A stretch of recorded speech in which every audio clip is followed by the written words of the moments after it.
的理想呢，事实上慢慢的，认知心理学家呢也不再只是满足于看看外界就是看看我们的内在运作而已，或是看看行为上的一个反应而已。你会更想知道内在所谓的 mental， 或是更内在的神经传导的一个方式是如何？我们有没有机会去把神经运作的状况跟外在的一个行为之间找到一个关联？好，所以在下节课我们就会去谈这样的一个主题。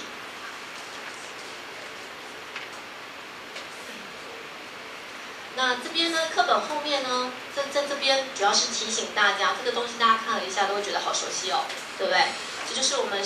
在上学，应该说2年级的时候全部学的心理学实验方法主要的一个目的。认知心理学呢，我们刚才在最前面已经提到了，就是希望能够透过实验的方法来去整理，或是来去了解人的运作方式。好，所以我们有一些方式，那这些方式基本上就是实验的一个方式。所以这边大家可以回去自己看一下，应该蛮容易的。就是实验法里头提到的，需要去做一些你有一些方法，你是要收集资料，资料收集完之后，你获得一些分析结果之后，到底支不支持你的理论？你的假设可能会形成，由你的资料去支持或是否证你的假设，再做一些修订。之后这个是理想。我们有没有办法运用我们所得到的一个知识呢？应用在真实的生活当中？我个人倒没有那么悲观哦，不过有些认知心理学家还蛮悲观的诶，他们觉得说我们在认知心理学学到的东西或是做的一些研究，好像都只局限在实验室里面，没有办法真实运用在生活上。那这个部分是我觉得是需要大家继续努力的。那我们在课堂上也尽可能去让大家感觉一下。这些理论到底是怎么被应用？那这些方法一样，我们在实验法当中是不是都提过？有印象吗？我们可以透过实验设计，或是可以透过类似生理心理学的一些研究方法。不过我们在在下堂课也会再次提到，所以我们这边简单带过就好。除此之外呢，在认知心理学比较少用的就是 self-report， 用个案研究或是自我报告的一个方式。对不起，那个案研究呢会有，但是比较锁定在一些很特殊的族群。例如说，有一些病人他脑伤，很有名的一个病人 HM 病人，心理学家不知道在他身上做了多少测验，做了多少研究啊，就靠他这辈子就够了，就一直努力做，能做什么就在他身上试试看。所以像这些很重要或是非常宝贵的一些个案呢，我们都会给他做比较仔细的一个了解，就是个案研究。那另外呢，可能在一些比较偏发展，你如果想要去观察幼儿语言的发展的话，你不可能一天到晚做一些测试，所以你可能透过一些观察，不要干涉他的一个观察，自然的一个观察。那后来呢，我们刚才提到说，认知心理学受了电脑的影响非常的大。在这本书的后面也会去提到，我们也可以透过电脑来去模拟 simulation， 模拟人的一个行为，看看电脑的模拟的状况到底好或不好，来借此去修正我们的整个理论。那电脑模拟的魔力所在就是我们可以不用做实验，所以你只要有现成的一些资料，就是写程式，之后叫电脑输入一些讯息，去看到最后的结果跟人的行为之间有没有相关。所以可以跟大家讲认知心理学未来的一个潮流 ，computer simulation 绝对不会没有它的地位，所以这是重要的。另外就是我们下堂课会去提到的，从神经的一个角度，或是从大脑的角度去跟认知科学做连接。这是如果你有兴趣，或是不管你在任何一个领域，这个会是心理学未来的一个潮流。好，那这部分一样都是我们上学期去提到的，对不对？你要实验设计的时候，你可能需要一个独变项 independent variable， 你需要一个异变项 dependent variable， 所以这边我就不再去赘述它了。有印象吧？大家经过这样子1学年的一个练习，应该会非常的清楚。我们可以去计算反应时间，或是可以去计算正确率或是错误的形态，借此来去了解这个人的运作历程。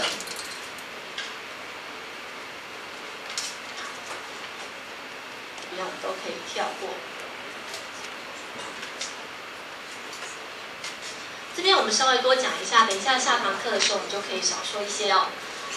在生理心理学的一个研究当中呢，事实上有很多不同的做法。第一个，我们可以等到这个个体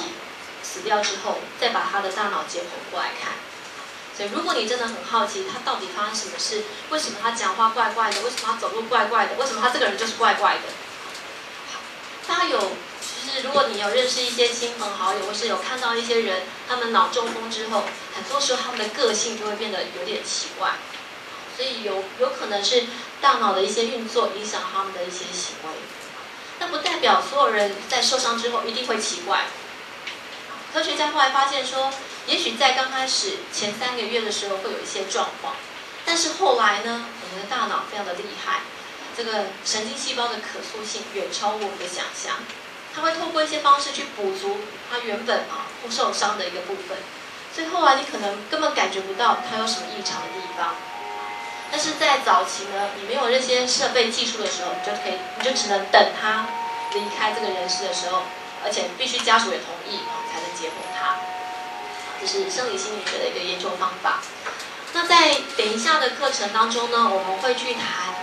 比较是认知神经心理学，那也会提到这些生理心理学的方法。我把这边做一个 ending， 再让大家休息好不好？ Self-report 一样就是我们在方法学当中提到，不过提醒大家，在认知心理学里头，我们很少用到 self-report， 因为这些认知心理学家觉得 self-report 不可信，不够客观。那 case study 刚才提到一些重要的个案，我们会用 case study。那用电脑模拟的方式是未来重要的一个能力。所以如果你不喜欢做研究，但是你对认知也蛮有兴趣，或是你未来想要一定有工作，可以跟大家讲，你把电脑弄好，同时有一些心理学，尤其是认知的能力的话，你未来的能力是不可限量的。好，那这边点出来这几个面向呢，都是心理学里头，或是在认知心理学里头，它常会去谈的 ，natural， 或是 rationalism、empiricism、structure、processing、domain general。到底是只局限在自己这个认知能力这样认知能力呢，还是 domain general 还是 domain specific？ 局限在这个认知能力里面，还是所有的认知能力都有这样的一个特性？好，那原则上应该说这上面这几个是在探讨认知心理学各个不同理论，他们一定会有一些不同的立场，大家可以稍微去感受一下。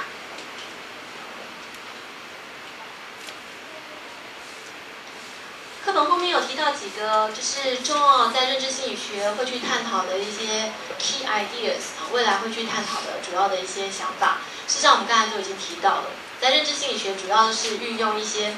实验的方法或者资料来去建构他们的理论。所以如果你没有足够的资料，事实上就很难去或是没有客观的一个资料，就没有办法去建构好的理论。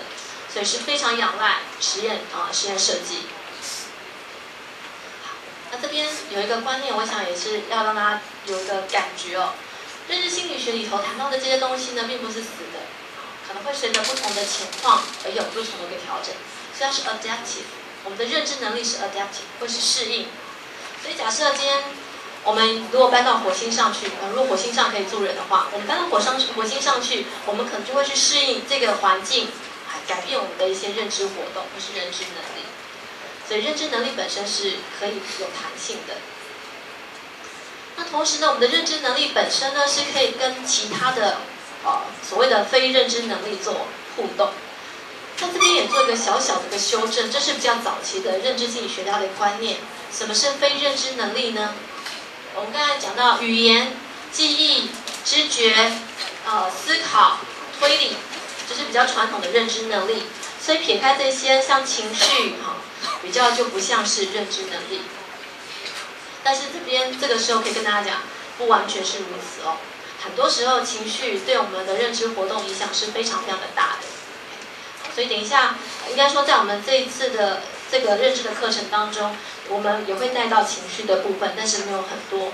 就可以看到情绪尤其是以现在心理学家的观点，情绪也是认知的一个部分。那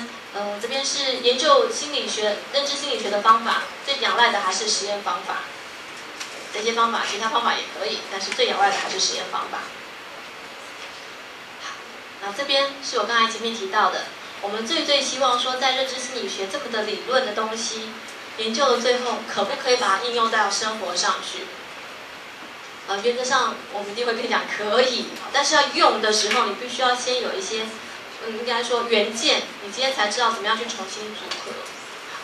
所以，请你稍微耐住性子，好好先去把这些基本要有的原件先学会，之后你才有能力去组合这些原件应用在生活上。好，所以原则上认知心理学是一个相当应用的学科。那在我们这门课当中，我们先教导大家一些基本的理论、基本的原件，未来怎么用，事实上我想大家绝对有那个能力，只是你必须要先具备这些原件。OK， 好，那我们第一个部分介绍有关认知心理学部分先到这边。那休息一下，我们等一下回来，我们就开始谈所谓认知神经心理学。好，那我们休息10分钟。